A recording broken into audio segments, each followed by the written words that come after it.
بسم اللہ الرحمن الرحیم۔ گھریلو ٹپس۔ کھیرا کھائیں، وزن گھٹائیں۔ دوپہر کو کھیروں کی کاشوں پر ہلکا سا نمک بھی سیاہ کالی مرچ پیسی ہوئی چھڑک کر پیٹ بھر کر کھائیں۔ اگر بھوک باقی ہو تو تھوڑی سی روٹی کھا لیں، اس سے آہستہ آہستہ وزن کم ہو جاتا ہے۔ شرط یہ ہے کہ یہ عمل چند ماہ مسلسل کریں۔ وزن بڑھانا اور گھٹانا اب کوئی مسئلہ نہیں۔ اگر وزن زیادہ کرنا ہو تو روزانہ کم از کم 6 کیلے کھائیں اور اوپر سے نیم گرم دودھ پئیں۔ ملک شیک ہرگز نہیں پینا۔ اور اگر وزن کم کرنا ہو تو اس کے لیے 1 چمچ شہد 1 گلاس نیم گرم پانی میں ڈال کر نہار منہ استعمال کریں۔ ہڈیوں کے فریکچر کے لیے ناقابل یقین نسخہ۔ دیسی انڈوں کی زردی نکال لیں اور اچار میں ڈالنے والے میتھرے ہم وزن لے کر دونوں کو کوٹ کر مرہم بنا لیں اور متاثرہ جگہ پر لیپ کر کے اوپر پٹی باندھ دیں۔ افاقہ ہونے تک روزانہ نمک ملیں۔ نیم گرم پانی سے متاثرہ جگہ کی صفائی کر کے پٹی بدلیں۔ گردوں کو صاف کرنے کا بہترین علاج۔ 1 چمچ تازہ پیسے ہوئے دھنیا کو کپ ابلتے ہوئے پانی میں مکس کریں، اسے ڈھانپیں اور تقریباً 5-7 منٹ تک پکنے دیں، پھر اسے چھان لیں اور پی لیں۔ دھنیا سے بنی اس چائے کا باقاعدگی سے استعمال آپ کو اپنے گردے کے کام کو مضبوط بنانے میں مدد دے گا۔ تھوڑے سے نیم کے پتے اور ناک کی ہڈی کا بڑھنا ختم۔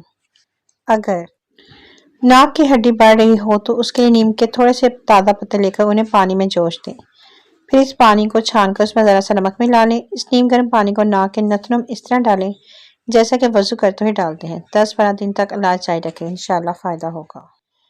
کمبل کو روئیں سے محفوظ رکھنے کے لیے۔ سردیوں کے آتے ہی کمبل لحاف نکل آتے ہیں۔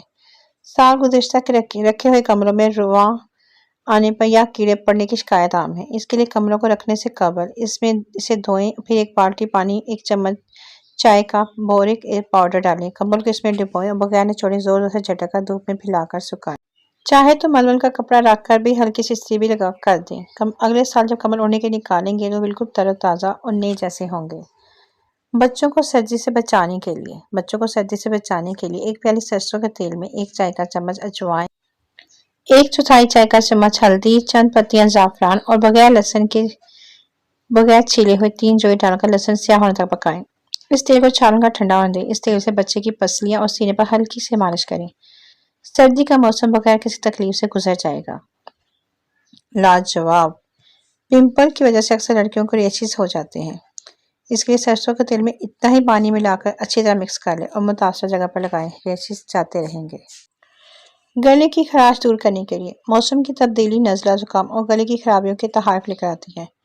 اگر گلے میں خراش پیدا ہو جائے تو 1 چائے کا چمچ مسور کی دال، 4 پیالے پانی، تھوڑی سی ادرک، ہلدی اور نمک ڈال کر پکائیں، پھر ٹھنڈا کر کے چھانیں اور غرارے کریں۔ یہ عمل گلے کی صفائی کے لیے انتہائی مفید ہے۔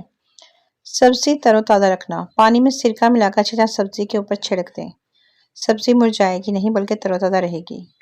صاف اور خوبصورت پاؤں کے لیے۔ سردیوں کے مسائل میں ایک اہم مسئلہ ایڑیوں کا پھٹنا اور پیروں کی جلد کا بدنما ہونا ہے۔